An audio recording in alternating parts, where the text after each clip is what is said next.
untuk berhidup. Untuk hidup Makan untuk hidup. Iya, untuk hidup saja. Ya, sekedar hidup. Hidup itu apa? Untuk ibadah. Jangan makan. Untuk hidup.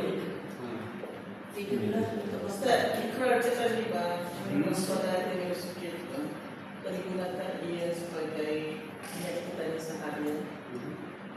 Boleh tak? Apa itu? Ikrar kita di dalam berdoa kita. Ia memadai untuk kita sebagai niat kita di seharian.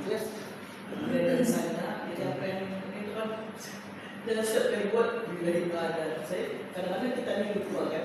Jadi sebenarnya niat itu kan lintasan hati. Tidak mesti kita nawaitul a'mal kan niat lintasan hati. Oke. Saya makan bismillahirrahmanirrahim. Itu masuk niat. Bismillahirrahmanirrahim. Minum bismillahirrahmanirrahim itu sudah masuk niat. Jadi bukan berarti nawaitu di sana, tapi jangan sampai sunyi di dalam dada kita ini tujuan karena Allah. Apa sih kita lakukan? Kita di jogging, kan tak nawaitu jogging di dalam.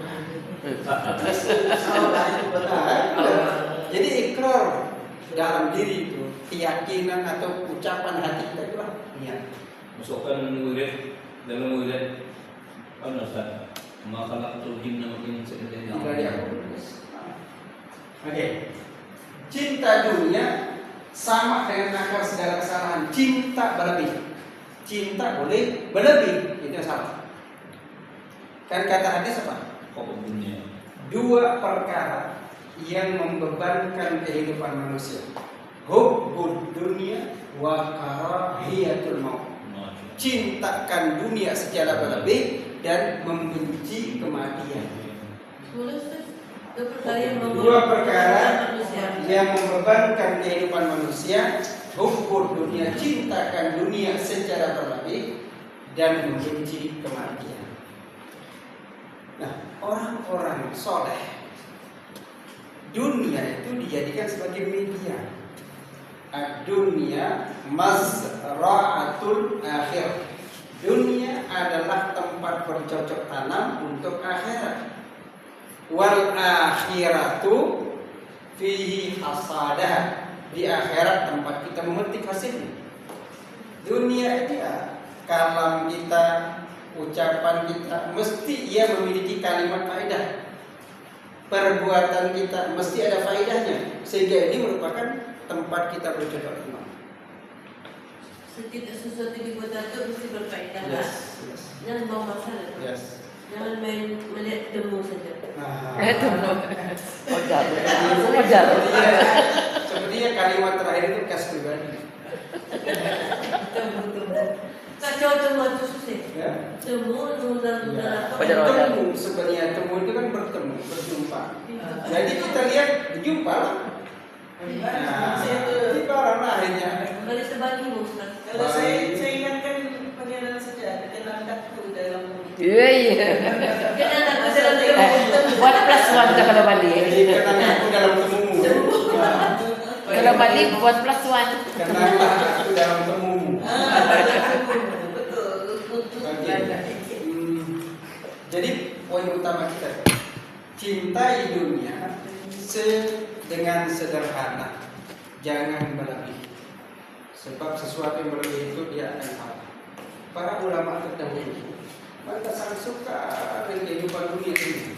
Rasulullah pernah berkata ini, yang membuat hubbilah. Jadi Allah memberikan aku cinta dengan dunia dengan beberapa sebab. Pertama sebabnya adalah dunia itu adalah tempat aku melakukan perkara-perkara sehingga di akhirat aku lebih banyak mendapatkan apa yang terbaik. Sehingga dia mendapatkan apa yang dia. Sebab kehidupan dunia kan mazra'ah. Ya, sawah ladang kan. Namanya sawah ladang seperti bercocok tanam, akar bercocok tanam. Oke, jadi intinya dunia itu adalah mazra'ah al-akhirah. Lalu yang kedua karahiyatul maut, yang menjadi masalah beban hidup kita benci kematian. Bayangkan, sesuatu yang pasti kita benci, sesuatu yang belum pasti kita cari. Kan belum pasti yang pasti mati. Kita pasti mati. Tak ada manusia pun tak mati. Kullu nafsin dha'iqatul maut. Semua yang bernyawa mati. Karena kepastian itu, maka artinya ia akan mendatangi kita, bukan kita mendatangi. Ia, kematian akan mendatangi kita. Rahasia di dalam kematian itu 3 hal. Bila, ada yang tahu? Bila kita mati? Ada. Ada yang tahu? Rahasia. Karena kerahasiaan kematian tak ada yang tahu. Di sanalah persoalannya, kita mesti bersedia bila Allah utus malaikat Israel. Jadi kita mesti bersedia. Yang kedua, yang rahasia itu di mana? Di mana kita mati? Ada yang tahu? Tak ada. Kita boleh minta, ya Allah matikan aku saat aku sujud. Boleh. Ya Allah matikan aku di dalam ketika aku tawaf di Ka'bah. Boleh. Permintaan. Lalu Allah kabulkan atau tidak, urusan Allah. Bayangkan Khalid bin Walid, seorang pejuang Islam yang sangat luar biasa. Keinginan beliau minta kepada Allah, ya Allah matikan aku saat aku berjuang. Panglima perang, Saifullahil Maslul, pedang Allah yang selalu terhunus. Jawab gelaran beliau. Matinya di mana? Di katilnya sedang tidur. Bayangkan. Artinya kematian itu yang tahu Allah di mana kita mati. Kita boleh minta di mana pun kita mau, tapi Allah yang akan mengabulkan. So, bila tak ada yang tahu, di mana tak ada yang tahu. Yang ketiga yang rahasia itu Bagaimana? bagaimana cara. Dia mati. Cara orang mati itu berbagai macam. Ada orang naik flight, ternyata terbang, mati semua itu. Ada orang sedang santai di pantai, tiba-tiba air datang, mati. Macam cara mati. Nah, kita drive kereta tiba-tiba accident, mati. Cara mati ada 2. Ada ada husnul. Su'ul khatimah, husnul khatimah. Dan kita memilih mana cara yang kita mau. Semua orang berkeinginan mati dalam keadaan husnul khatimah, mati yang baik. Soalannya, mudahkah kematian husnul khatimah? Tidak. Nah, mudah apa ya? Sangat mudah. Husnul khatimah itu sangat mudah. Apa artinya? Husn baik, al khatimah akhir yang baik. Cara kita mati husnul khatimah mudah sih. Jangan pernah melakukan perbuatan-perbuatan tidak baik, maka ketika mati husnul khatimah. Contoh, kita sekarang datang mengaji, baik kan? Kalau Allah takdirkan kita mati, ini husnul khatimah. Lalu kita tidur di rumah, mati kita. Pagi tak dapat bangun, mati. Husnul khatimah ditentukan dari cara tidur. Bagaimana cara dia tidur? Adakah ketika tidur berwuduk sebelumnya, berzikir, mengikut sunnah Nabi atau tidak? Atau jangan-jangan ketika tidur dia bergaduh dulu sama istri sama suaminya atau sama pemilihnya. Nah, orang-orang ini cara qabla maut ini menentukan husnul khatimahnya.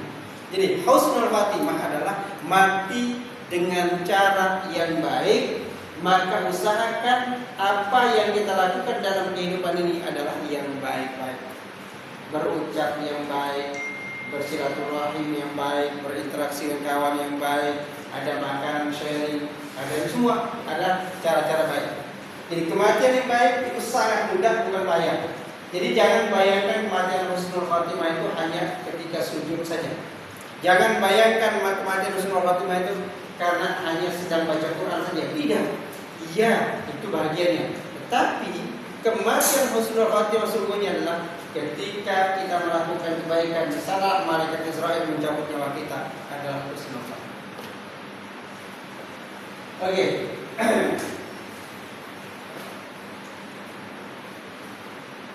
Dunia ibarat pasar singa. Tahu pasar singa?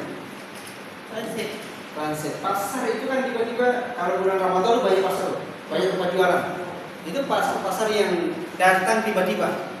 Ibarat dunia itu. Nanti selepas Ramadan besok. Dulu kita dunia. Sekarang kita lihat dunia, Masya Allah. Mudah kita capek sekali dari ini. Kita tinggal di mobile saja, datang barang kita inginkan ya. Oh. Ya. Pasar yang kemarin, Pak. Temu itu kan, Masya Allah. Pasar saja. Datang pasar datang. Pasar mendatangi kita. Nah, ini gambaran akhirat benar. Gambaran dunia akhirat tuh di surga nanti apa baru terlintas dalam lintasan hati datang. Di dunia. Walaupun telepon gitu. Hah? Walaupun telepon di surga. Wah, ada semua.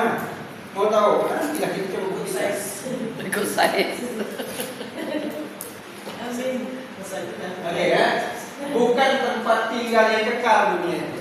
Ada tak orang kekal dunia? Syekh Ibrahim bin Adham.